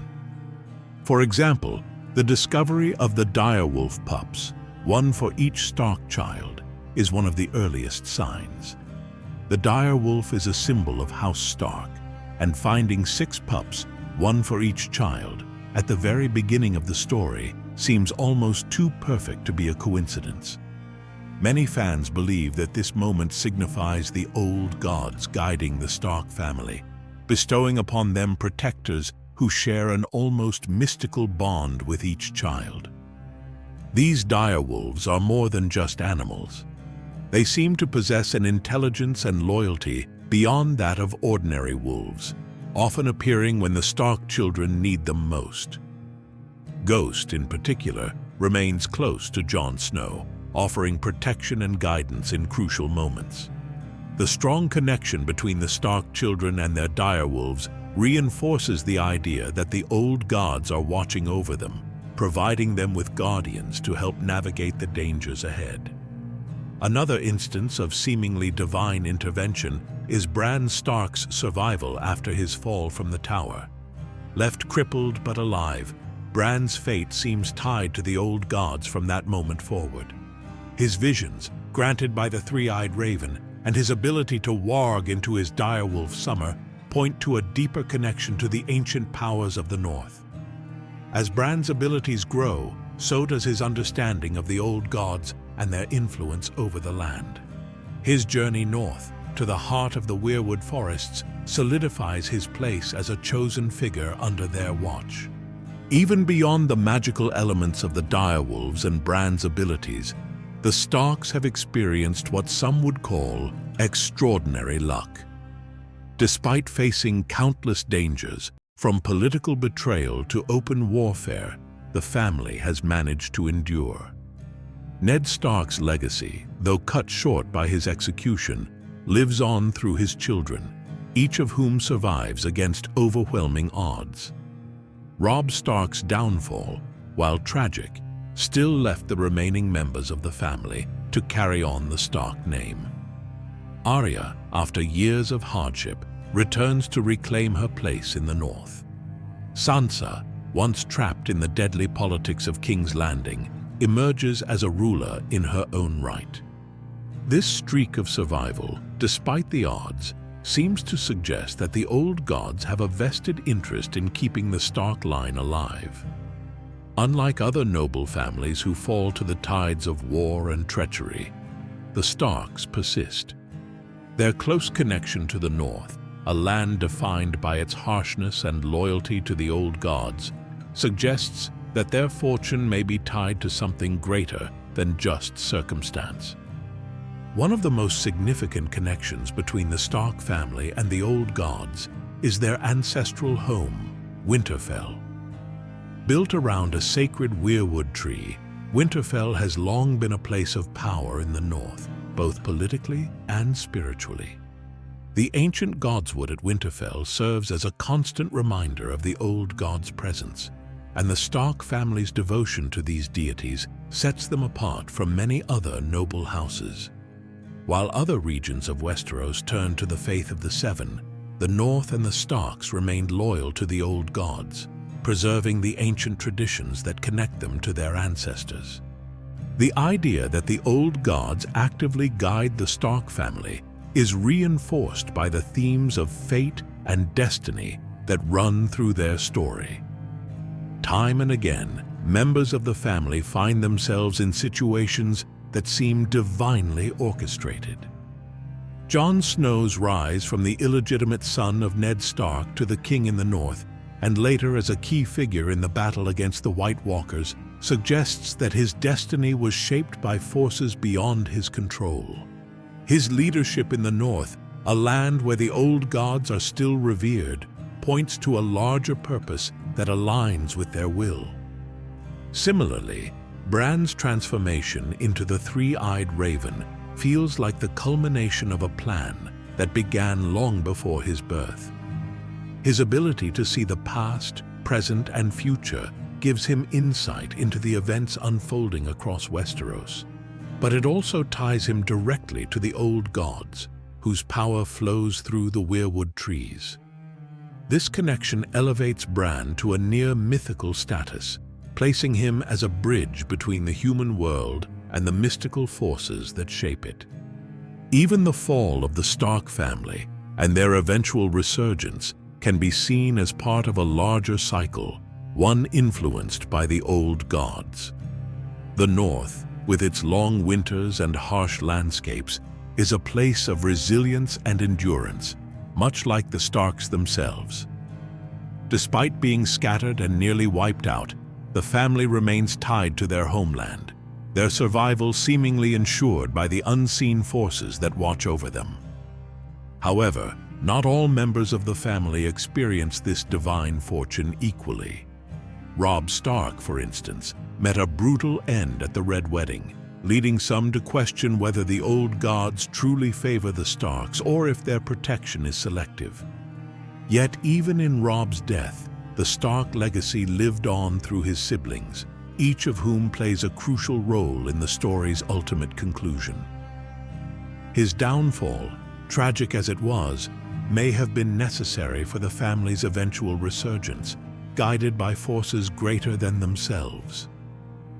In the end, The theory that the old gods loved the Starks taps into one of the core themes of Game of Thrones, the idea that ancient, mystical forces still hold sway over the fates of individuals and families. Whether through the guidance of the weirwood trees, the bond with the direwolves, or the sheer resilience of the Stark bloodline, the family's connection to the old gods provides a spiritual lens through which their story can be understood. As the Stark family faces the trials of war, betrayal, and loss, it's the quiet power of the North and its ancient deities that seem to offer them protection in the face of overwhelming odds. From ancient gods to cryptic fools, we now dive into one of the most unsettling characters in Game of Thrones, Patchface. At first glance, Patchface appears to be nothing more than a fool in Stannis Baratheon's court, a jester who entertains with his nonsensical songs and strange behavior. However, many fans believe that his cryptic predictions, hidden within his jumbled riddles, may hold the key to understanding future events in Westeros. Patchface's backstory is as peculiar as the man himself. Once a slave boy from Volantis, he was said to possess extraordinary wit and talent, impressing even Stannis' father, Lord Steffon Baratheon. Steffon was so taken with the boy that he purchased him and planned to bring him back to Westeros. However, tragedy struck when the ship carrying Patchface, along with Steffon and his family, was caught in a storm and wrecked just off the coast of Storm's End. Everyone aboard perished, except Patchface, who was found washed ashore, barely alive. The boy who emerged from the sea, though, was far from the brilliant young fool Steffon had intended to bring back. Patchface had suffered a great change. No longer sharp or witty, he was instead marked by a kind of madness, speaking in cryptic riddles and nonsensical rhymes. His face was tattooed with motley patterns of red and green squares, hence his name. But what made him stand out were the eerie prophecies hidden within his seemingly nonsensical words. Theories about Patchface suggest that his experience of nearly drowning had a profound, possibly supernatural, effect on him.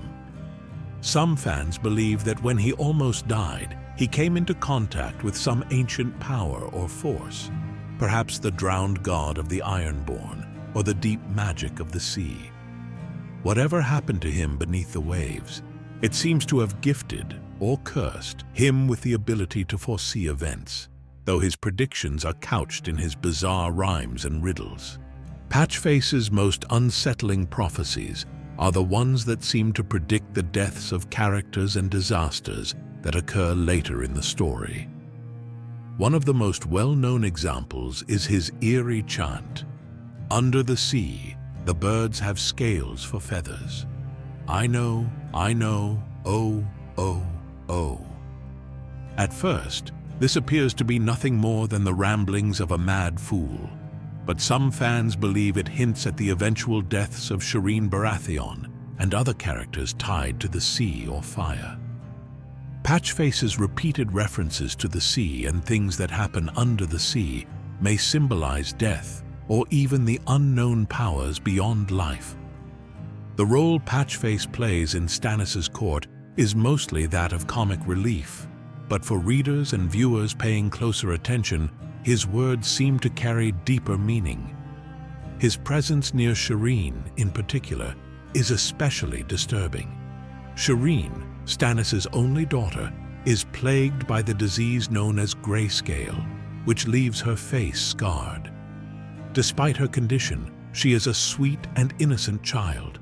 Yet Patchface's proximity to her and the ominous nature of his riddles create a sense of foreboding about her fate. His constant refrain, "Under the sea," repeated to Shireen, becomes haunting when considering her tragic end in the show.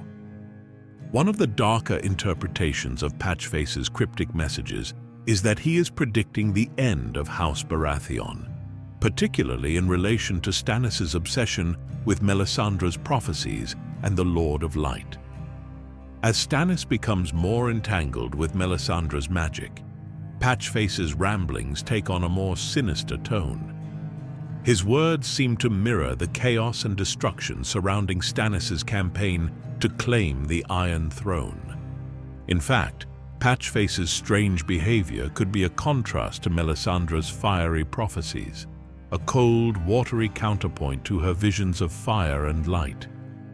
Another example of his unsettling foresight comes in his cryptic muttering about the Red Wedding, though it's much more subtle than Melisandre's visions. Before the notorious massacre, Patchface sings about a feast under the sea, where the fish eat the men. This, fans believe, is a veiled reference to the betrayal and slaughter of the Starks at the Red Wedding, where guests were indeed eaten by their hosts, figuratively speaking. The mention of fish could symbolize House Tully, whose sigil is a fish, and their involvement in the event. While this might seem like a stretch, it fits the pattern of Patchface's words, seeming nonsensical at first, only to be understood after the fact. The idea that Patchface is more than just a mad fool is further supported by his connection to ancient, mysterious powers. In Westeros, there are several deities and magical forces, from the old gods of the north to the fiery Lord of Light. Some speculate that Patchface's brush with death brought him into contact with one of these powers, particularly something tied to the sea, which left him changed.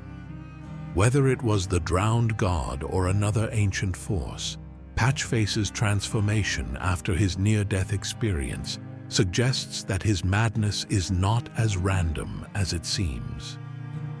Some fans even go so far as to theorize that Patchface could be an unwitting agent of the Others, or White Walkers. His constant references to the cold, the sea, and death seem to parallel the growing threat from beyond the Wall. If Patchface is somehow connected to these dark forces, his presence at Stannis' court becomes even more ominous, as it could signal the doom of those who are close to him. But why would Patchface, a seemingly insignificant fool, be given such a role in the story? Perhaps his madness allows him to glimpse truths that others cannot see, much like Bran Stark's visions or Melisandre's prophecies. Patchface's ramblings may be another form of foresight, albeit one that is shrouded in confusion and chaos. His words, often dismissed as the gibberish of a fool, may hold vital clues about the future of Westeros, if only they could be understood. The question remains whether Patchface is simply mad, or if there is truly something supernatural about him. His repeated references to the sea, death, and strange happenings suggest that there is more to him than meets the eye. Whether he is a prophet, an agent of dark forces, or merely a tragic figure touched by madness, Patchface remains one of the most enigmatic characters in the story, his unsettling prophecies continuing to puzzle fans and characters alike. In the end, the Patchface Project is more than just a collection of strange rhymes. It's a window into the possible future of Westeros, filled with cryptic warnings and veiled references to events yet to unfold. Whether his words are heeded or ignored, they add an eerie layer to the already complex narrative of Game of Thrones, leaving fans to wonder just how much this fool truly knows. From cryptic fools to dark magic, we now venture into one of the most disturbing theories in the Game of Thrones universe, Jojen Face. This gruesome idea suggests that Jojen Reed, one of Bran Stark's companions, met a far darker fate than what we're led to believe. According to the theory, Jojen was killed and turned into a paste, which was then fed to Bran in order to enhance his mystical powers. If true, it adds an eerie layer to Bran's journey and raises questions about the dark magic he encounters on his path to becoming the Three-Eyed Raven. Jojen, along with his sister Mira, plays a pivotal role in guiding Bran beyond the wall to meet the three-eyed raven. As a green seer with the ability to glimpse into the future, Jojen understands the importance of Bran's destiny. However, his journey north is marked by a growing sense of doom. Jojen repeatedly hints that his death is near, and his increasingly morbid behavior adds to the feeling that something terrible is about to happen. In both the books and the show, he appears weak and sickly as their journey progresses, suggesting that his fate may already be sealed. The theory stems from a particularly unsettling scene in A Dance with Dragons, the fifth book in A Song of Ice and Fire. After arriving at the cave of the three-eyed raven, Bran is given a strange, blood-colored paste to consume by Leaf, one of the children of the forest. The paste is said to enhance Bran's abilities and is made from mysterious ingredients. Many fans believe that this paste contains the remains of Jojen, whose death, though not explicitly shown in the books, is heavily foreshadowed. What makes this theory so compelling is how it ties into the dark magic Bran is exposed to. The Three-Eyed Raven's cave is a place of ancient power, but it is also a place of deep mystery and potential danger. The children of the forest, who are closely linked to the old gods and the weirwoods, practice magic that is far older and more dangerous than anything Bran has encountered before. If the paste truly contains Jojen's remains, it suggests that the children are willing to go to extreme lengths to ensure Bran reaches his full potential. The idea that Jojen's life was sacrificed for Bran's gain aligns with the darker themes of magic in Game of Thrones. Throughout the series, magic is often linked to blood and death. From the shadow baby Melisandre births to Daenerys' dragons, who are born from fire and blood, there is always a price to be paid for power. In this case, the theory suggests that Jojen's death was necessary to unlock Bran's full abilities as a green seer, just as blood sacrifices have been used to strengthen magic elsewhere in the story. One of the most disturbing elements of this theory is how it reframes Jojen's final days. His weakened state, his cryptic remarks about his own death, and his willingness to continue the journey despite knowing what lies ahead, all suggest that he knew his fate long before reaching the cave. In this sense, Jojen becomes a tragic figure, someone who understood that his life would be sacrificed for the greater good, but accepted it nonetheless. The foreshadowing of Jojen's death is present throughout the story. He frequently speaks of visions that suggest his own demise, and as they get closer to their destination, he seems to grow more resigned to his fate. His decline in health and energy mirrors the increasing intensity of Bran's magical journey. This gradual deterioration leads many fans to believe that Jojen's death is not only inevitable, but serves a purpose beyond simply guiding Bran to the cave. In addition, the idea of consuming human remains to gain power is not entirely foreign in the world of Game of Thrones. Magic in Westeros often involves blood and death as key components. The paste that Bran consumes is described as tasting like blood, further fueling the belief that it contains Jojen's essence. While this may sound far-fetched, the series has repeatedly shown that the line between life and death, as well as the use of dark magic, is often blurred. The theory also ties into Bran's increasing abilities as a green seer. After consuming the paste, Bran's visions become more vivid and his powers grow stronger. He begins to see the past, the present, and even glimpses of the future.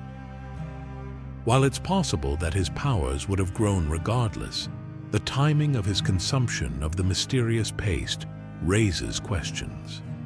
Could the boost in his abilities be tied to Jojen's death? If Jojen's blood or essence was used in the paste, It would explain why Bran's powers surged after consuming it. There is also a thematic connection between this theory and the broader story of Game of Thrones. The series frequently explores the cost of power, and Bran's journey is no exception. As he grows in strength, the sacrifices required to unlock that power become more apparent. Jojen's death, if it occurred as the theory suggests, would be one of the many prices paid for Bran's eventual transformation into the three-eyed raven. Despite the grim nature of the theory, it does fit into the larger pattern of dark and unsettling magic within the world of Westeros. Blood magic, in particular, plays a significant role in the story, and the idea that Jojen was sacrificed to enhance Bran's abilities is consistent with the other examples of magic requiring blood. If true, it adds a layer of tragedy to both characters, Bran unknowingly consuming his friend, and Jojen willingly giving his life to ensure the success of the mission. Ultimately, the Jojen Face theory is one of the darker and more disturbing interpretations of Bran's journey. While it remains unconfirmed, the evidence presented in the books, Jojen's declining health, his cryptic words, and the strange blood-colored paste lends weight to the idea. Whether or not the theory holds, it serves as a reminder of the cost of power in Westeros and how those who seek it often find themselves entangled in forces beyond their control. From dark magic to the shadowy manipulations of power, we now shift our focus to one of the most cunning and dangerous characters in Game of Thrones, the mad genius of Petyr Baelish.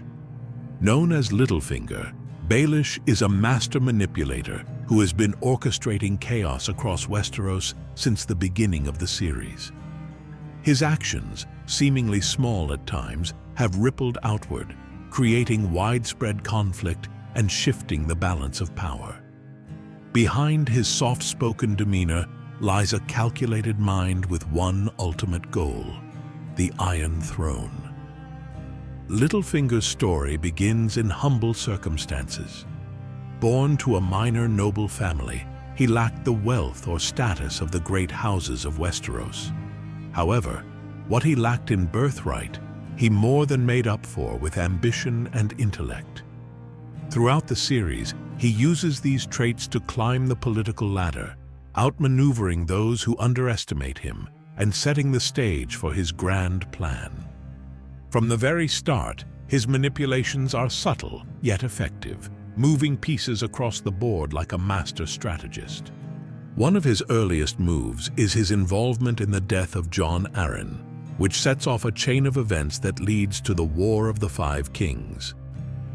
Though it appears that Lysa Arryn, Jon's wife, killed him in a fit of jealousy, it is later revealed that she did so at Littlefinger's urging.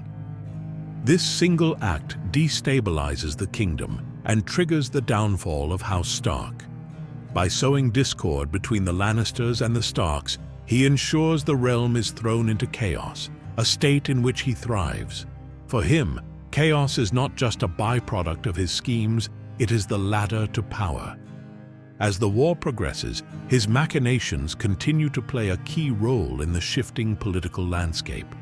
One of his most significant contributions is his involvement in the marriage between Sansa Stark and Ramsay Bolton. This move appears on the surface to be a betrayal of Sansa, yet in reality, it is part of his long-term plan to position himself as a key power broker in the North. His relationship with Sansa, in particular, is one of the more complex dynamics in the series. On the one hand, he sees her as a pawn to advance his ambitions, but on the other, there are hints of genuine affection, though twisted by his own lust for control. Throughout the War of the Five Kings, Littlefinger remains one of the few individuals who benefits from the widespread conflict. His rise to Lord Protector of the Vale, after arranging the death of Lysa Arryn, puts him in a position of significant power. With control of the Vale, one of the most strategically important regions in Westeros, he has the military and political influence to further his goals. Yet, even as he amasses power, his true intentions remain hidden behind layers of deception. Littlefinger's ability to manipulate those around him is key to his success. He often presents himself as a loyal servant, while secretly pulling the strings behind the scenes. Whether he's playing the Lannisters against the Starks, or sowing distrust between key figures in King's Landing, his ultimate goal is always the same: to create enough chaos that he can position himself as the most powerful figure in Westeros. His role in the War of the Five Kings demonstrates this perfectly. He doesn't align himself fully with any one faction, instead ensuring that the conflict drags on, weakening all the major houses while he grows stronger. One of the most chilling aspects of his character is how methodically he goes about his plans. Unlike many of the more impulsive figures in the series, Littlefinger plays the long game. He understands that power in Westeros is often fleeting, and that true control comes not from brute force, but from knowledge and manipulation. His ability to outthink and outmaneuver those who are more powerful or wealthier than him makes him a formidable player in the Game of Thrones. A key element of his strategy is his use of information. He cultivates a network of spies and informants, ensuring that he is always one step ahead of his rivals.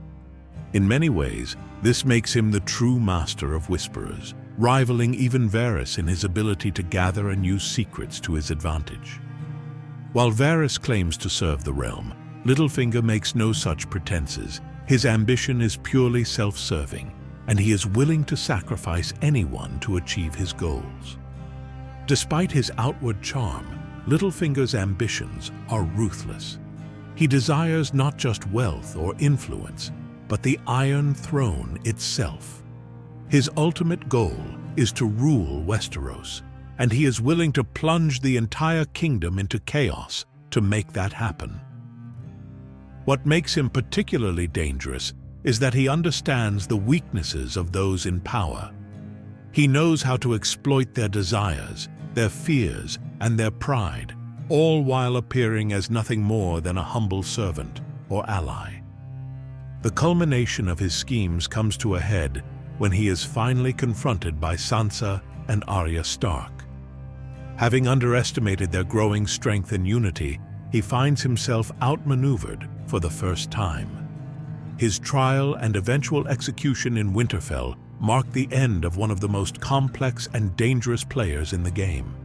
Yet, even in his final moments, his ability to manipulate those around him is clear. He begs for his life, attempting to turn Sansa and Arya against each other. It's a fitting end for a character whose life was built on deception and betrayal. What makes this theory about Littlefinger's grand plan so compelling is how it aligns with the broader themes of the series. Game of Thrones often explores the idea that power is not just about strength or birthright. It's about intelligence, cunning, and the ability to manipulate others. Few characters embody this more than Littlefinger, whose genius lies in his ability to create opportunities for himself in even the most chaotic situations. His rise from a minor lord to one of the most powerful figures in Westeros is a testament to his intellect and ambition. In the end, his downfall comes not from his lack of power or influence, but from his inability to see that others were learning from him. The Starks, once pawns in his game, eventually outmaneuver him, using the very skills he had taught them to bring about his demise. His legacy, however, remains. The chaos he created lingers long after his death, shaping the course of Westeros as the major houses try to rebuild in the aftermath of his machinations. Ultimately, the mad genius of Petyr Baelish is a theory that speaks to the core of what makes Game of Thrones such a rich narrative. Power is often found in the most unexpected places. and those who understand the art of manipulation can shape the fate of entire kingdoms. Whether or not his plans would have succeeded had he lived, the impact of his actions is undeniable, leaving a lasting mark on the world he so desperately sought to control. From cunning manipulation to ancient mysticism, we now dive into one of the most mysterious characters in Game of Thrones, the Three-Eyed Crow. This theory suggests that the enigmatic figure guiding Bran Stark on his journey beyond the Wall is none other than Brynden Rivers, also known as Bloodraven, a powerful Targaryen illegitimate son with a long and complicated history. As the Three-Eyed Crow, he plays a pivotal role in shaping the future, guiding Bran to his destiny as the next Greenseer. Brynden Rivers, born to King Aegon IV Targaryen and his mistress, was one of the most infamous figures of his time. His mother was a Blackwood, a family with a deep connection to the old gods, which may have influenced his eventual path toward becoming the Three-Eyed Crow. Known for his striking appearance, pale skin, a missing eye, and a distinctive red birthmark in the shape of a raven, he was both feared and revered. Throughout his life, he wielded immense power as Hand of the King and later as Lord Commander of the Night's Watch. But it was his mastery of sorcery, as well as his keen political mind, that set him apart from other Targaryen illegitimate sons. The theory that the Three-Eyed Crow is Brynden Rivers begins with his exile to the Wall. After years of service to the crown, including his fierce loyalty during the Blackfyre rebellions, he was eventually sent to the Night's Watch for perceived treachery. However, his story didn't end there. Instead of fading into obscurity like many others, he ventured beyond the Wall, disappearing into the wilderness. What happened to him during that time is shrouded in mystery, but it's clear that his transformation into the ancient Greenseer known as the Three-Eyed Crow began during these lost years. One of the key elements supporting this theory is Brynden's background as a sorcerer. Throughout his life, he displayed a deep knowledge of magic, using it to influence events in Westeros. His ability to see into the past and the future, as well as his connection to ravens and weirwood trees, foreshadows his eventual role as the guide to Bran. When Bran first encounters the Three-Eyed Crow in his dreams, the figure speaks to him in cryptic terms, urging him to journey beyond the Wall. This mysterious figure's guidance is instrumental in Bran's development, eventually leading him to the Cave of the Children of the Forest, where the truth of his identity is revealed.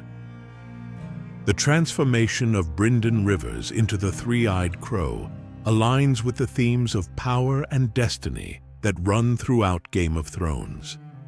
Having served as both a warrior and a master of political intrigue, his evolution into a Greenseer represents the culmination of his life's journey. The ability to see beyond time and influence events from afar fits perfectly with his character's arc, someone who has always operated in the shadows, manipulating events from behind the scenes. One of the most significant pieces of evidence tying the Three-Eyed Crow to Brynden Rivers is his connection to the Children of the Forest.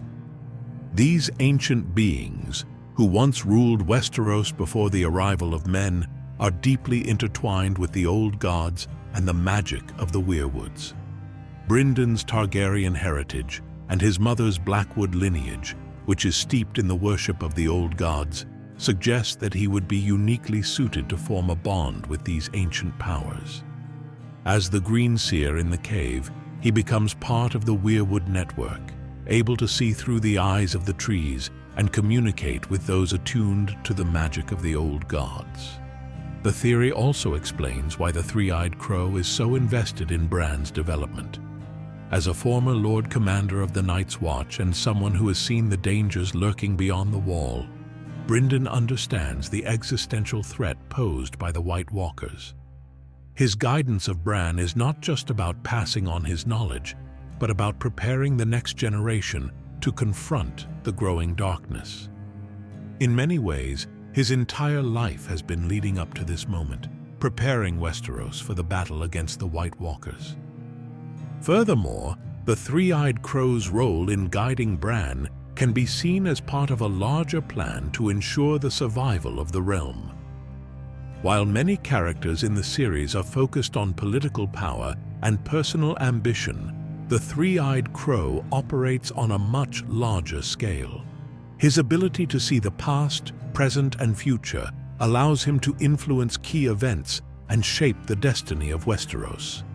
By training Bran to harness his Green Seer abilities, he ensures that the knowledge of the old gods and the magic of the weirwoods will not be lost, but will continue to play a vital role in the fight against the White Walkers. Bryndon's influence extends beyond just Bran's development. Throughout the series, ravens play a significant role as messengers and symbols of the Three-Eyed Crow's power. These birds, often associated with both magic and death, are frequently seen delivering messages or guiding characters toward important decisions.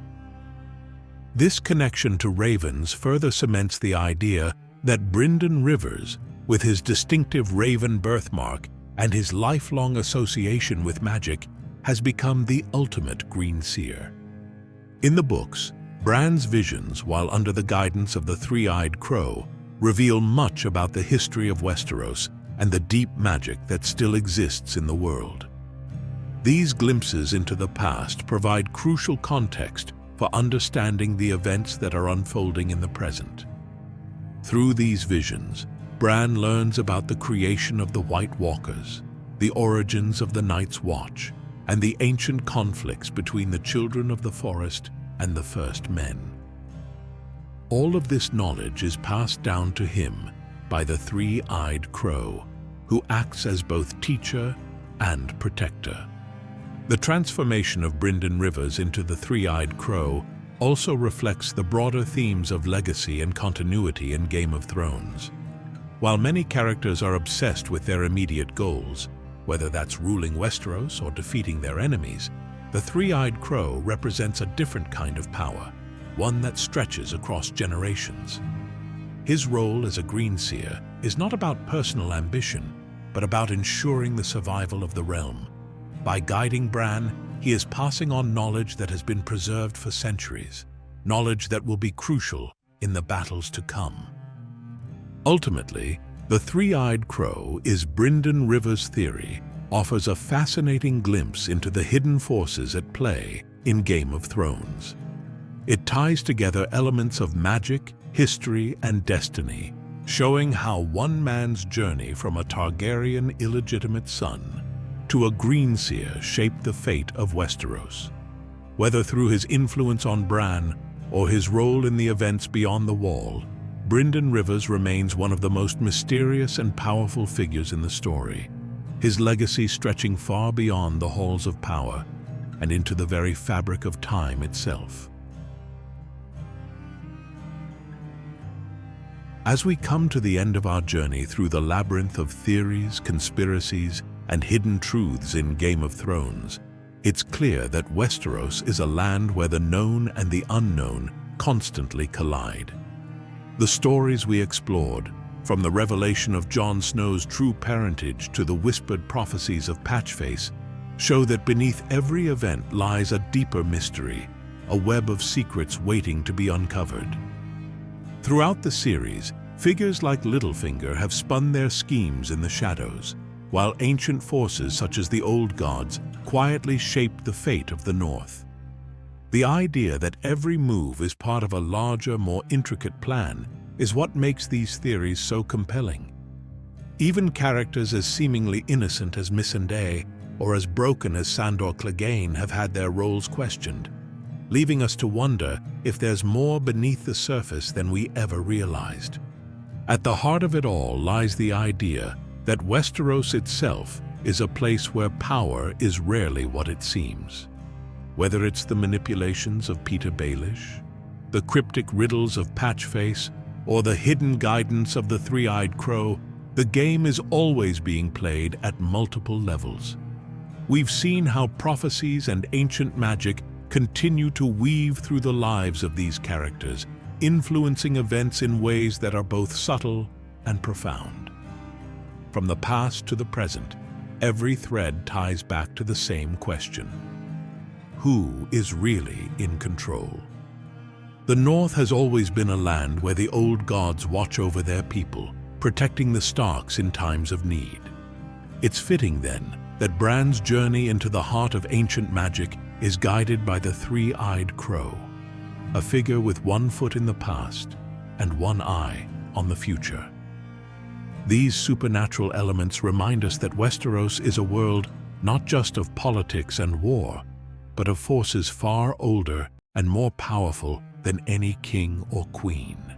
And yet, even in a world filled with magic, it is often the simplest motivations, ambition, loyalty, love, that shape the greatest events.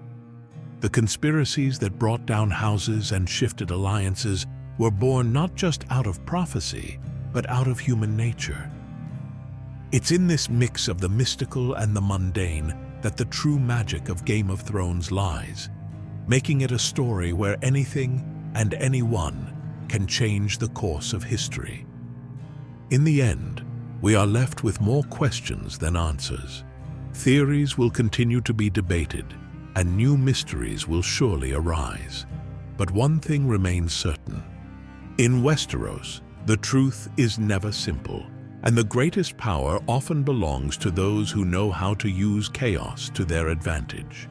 Whether through the dark magic of the Children of the Forest, the careful schemes of Littlefinger, or the watchful eyes of the old gods, the Game of Thrones is never truly over.